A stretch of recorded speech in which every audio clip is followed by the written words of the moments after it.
ব্রাহ্মণবাড়িয়ার সরাইলের শাহবাজপুর গ্রামের বর্বর ময়না হত্যার চাঞ্চল্যকর ঘটনাটি এখন সমগ্র দেশেই আলোচিত।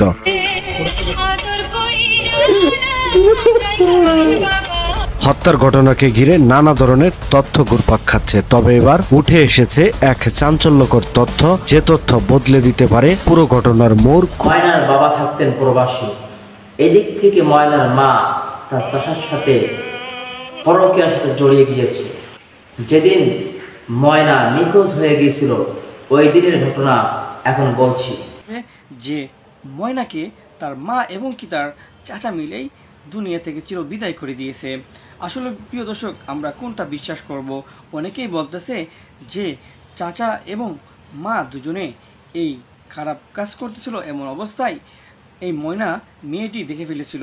ব্রাহ্মণবাড়িয়া ময়না হত্যার তদন্তে বেরিয়ে এসেছে চাঞ্চল্যকর কিছু তথ্য, যা শুনলে রীতিমতো অবাক হতে বাধ্য হবেন।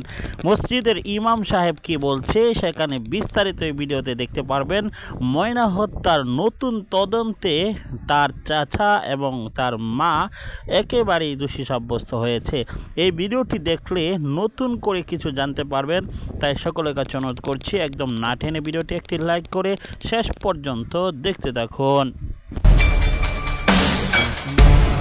ব্রাহ্মণবাড়িয়ার সরাইলের শাহবাজপুর গ্রামের বর্বর ময়না হত্যার চাঞ্চল্যকর ঘটনাটি এখন সমগ্র দেশেই আলোচিত।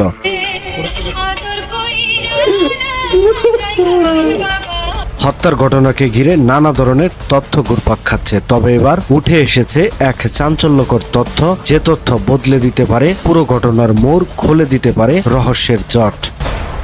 অনুসন্ধানে উঠে এসেছে মসজিদের পেছনে থাকা পরিত্যক্ত এক পাঠাগার। সূত্র বলছে, ঘটনার দিন মসজিদের ইমামকে মসজিদের তালা খুলে রাখতে বলা হয় এই পাঠাগার থেকেই। যদি তা সত্য হয় তবে মসজিদের ইমাম নয়, খুনি অন্য কেউ। যদিও ময়নার মা চাচাকে নিয়ে এক ভিন্নধর্মী খবর চাউর হয়েছে, যেখানে দাবি করা হচ্ছে ময়নার খুনি স্বয়ং তার মা এবং চাচা। তাহলে প্রশ্ন হচ্ছে, কে বা কারা এমন হুমকি দিল ইমামকে, এবং ময়নার মা চাচা কিভাবে ময়নাকে হত্যার পর লাশ মসজিদে নিয়ে গেল?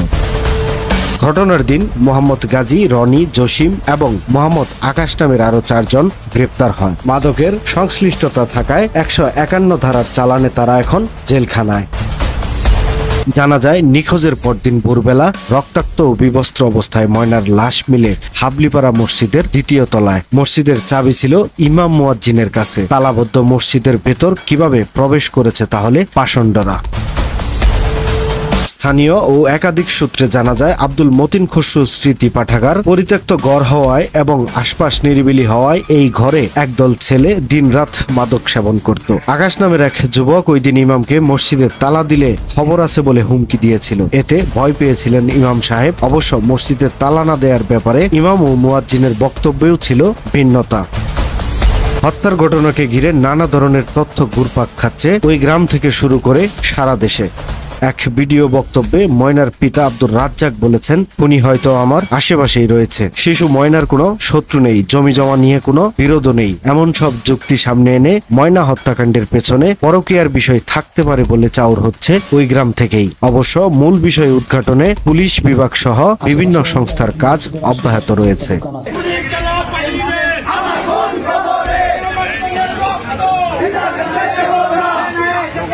এদিকে হত্যাকারী শনাক্ত ও দৃষ্টান্তমূলক বিচারের দাবিতে ব্রাহ্মণবাড়িয়া, সরাইল ও ঢাকা সহ দেশের বিভিন্ন প্রান্তে হচ্ছে মানববন্ধন। পুলিশ বিভাগ এ পর্যন্ত ময়নার পিতামাতা, চাচা সহ 10-11 জনকে এই বিষয়ে জিজ্ঞাসাবাদের পর 2 জনকে প্রথমে আটক ও পরে করেছে গ্রেপ্তার, যার মধ্যে একজন ময়নার চাচা। অপরদিকে ময়নার মায়ের করা মামলায় রিমান্ডে আছেন মসজিদের ইমাম মোহাম্মদ হামিদুর রহমান ও মুয়াজ্জিন সাইদুল ইসলাম। ব্রাহ্মণবাড়িয়া ময়না হত্যার আসল রহস্য আজকে আপনাদের সাথে শেয়ার করব। দ্রুত ভিডিওটি শেয়ার করে ছড়িয়ে দিন। ময়নার বাবা থাকতেন প্রবাসী। এদিক থেকে ময়নার মা তার চাচার সাথে পরকীয়ার সাথে জড়িয়ে গিয়েছে। যেদিন ময়না নিখোঁজ হয়ে গিয়েছিল ওই দিনের ঘটনা এখন বলছি। ময়নার মা এবং ময়নার চাচা একটা রুমের ভিতরে আকাম করতেছিল, অপকর্ম করতেছিল। এমন অবস্থায় ময়না তাদের দুজনকে উলঙ্গ অবস্থায় দেখতে পায়।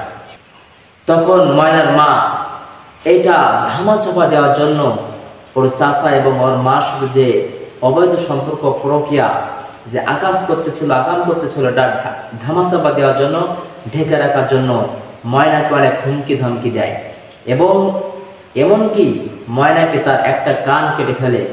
তারপরে ময়নাকে দেওয়ার সাথে ধাক্কা দেয়, তবু ময়না এখনো মরে নাই।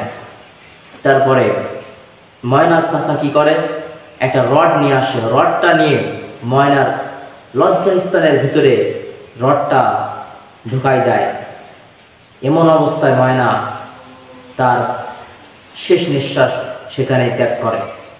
তার চাচা এবং তার মার যে পরকীয়া সম্পর্ক ময়না যদি প্রকাশ করে দিত, এই ভয়ে তার মা এবং তার চাচা প্ল্যান করে তাকে হত্যা করে ফেললেন।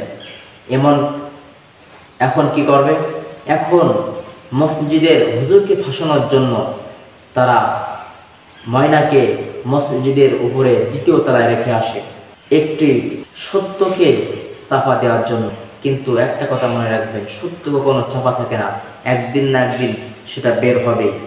যারা এই ময়না হত্যার সাথে জড়িত তাদেরকে সঠিক তদন্ত করে আইনের আওতায় এনে জাতিকে দেখানো উচিত যে একজন নিকৃষ্ট মা শুধুমাত্র পরকীয়ার কারণে তার কোলের শিশু বাচ্চাকে, সন্তানকেও জবাই করে দিতে, মেরে ফেলতে, হত্যা করতে দ্বিধাবোধ করে না।